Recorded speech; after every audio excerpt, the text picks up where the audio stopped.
بہتر ہوتا. کس طرح دیکھتے ہیں جناب؟ وہ تو یہی کہہ رہے ہیں کہ جی ہم قوم کے منتخب نمائندے ہیں اور ہم اسی موضوع پر بحث کریں گے اور اسی موضوع کے متعلق کوئی لاہ عمل طے کرنا چاہیں گے کہ کرونا وائرس کا مقابلہ کیا جائے. ایک تو بالکل آپ ٹھیک کہنے کا، ڈیجیٹل گیجٹس جو ہیں وہ دنیا بھر میں اب استعمال ہو رہے ہیں، اور اگر دیکھا جائے تو برٹش پارلیمنٹ یا یورپ کی اور دیگر پارلیمان نے بھی اسی طریقے سے اپنے اجلاس منعقد کیے ہیں. اور میرا خیال میں کہ ایسے میں کہ جب سوشل ڈسٹینسنگ کو میک شور کرنا ہے اور کراؤڈ کو اوائڈ کرنا ہے، تو میرے خیال میں ان ٹیکنالوجیز کا یہی وقت ہوتا ہے استعمال کا. تو وہ تو خیر ظاہری سی بات، اس کو اپوزیشن نے کوئی زیادہ سیریسلی نہیں لیا، لیکن اس سے بڑھ کے حسرت بات یہ ہے کہ اس وقت جو اہم فیصلے تھے وہ تو لے لیے گئے ہیں. گویا کہ کل ہی کابینہ نے یہ فیصلہ کر لیا ہے کہ 9 مئی کے بعد لاک ڈاؤن کو مزید نرم کیا جا رہا ہے.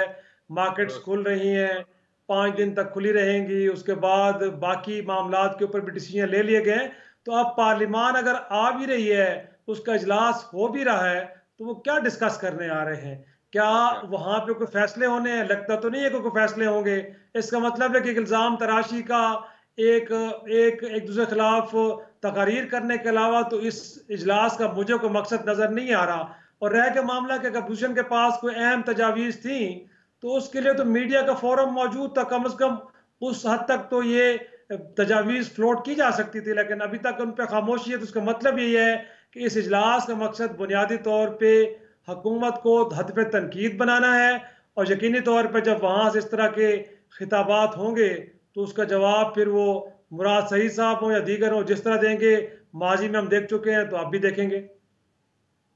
لیکن جناب آپ نے اگر ایک پلیٹ فارم بنا لیا ہے تو جس طرح کچھ آپ کے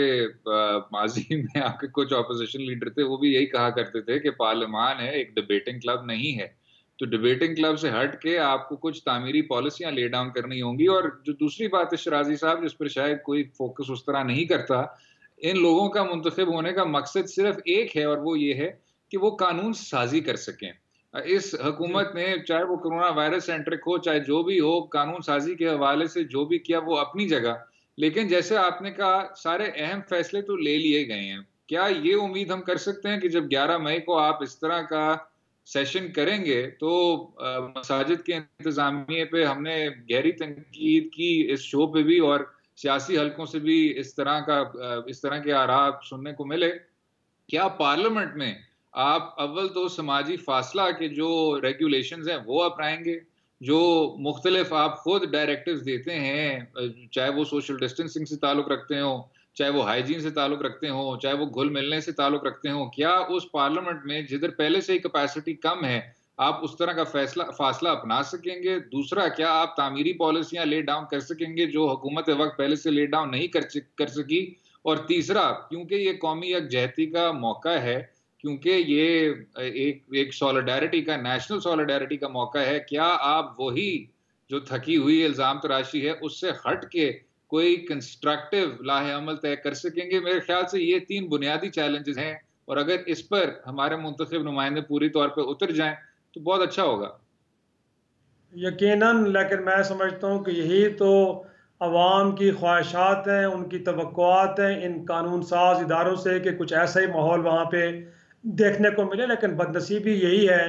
بالکل آپ ٹھیک کہہ رہے ہیں، لیکن جو حکومت نے انتظامات کیے ہیں اس وقت اس میں اثر یہی ہے کہ ایک تو کورم کی نشاندہی نہیں کی جائے گی. اس کا مطلب ہے کہ ارکان اپنی پوری کلی تعداد میں اس میں شریک نہیں ہوں گے، بلکہ ایک طرح سے ٹرن رکھی جائے گی کہ ایک دن کچھ لوگ آئیں گے، اگلے دن کچھ لوگ آئیں گے. تو اس سے ہم یہ کہہ سکتے ہیں کہ جب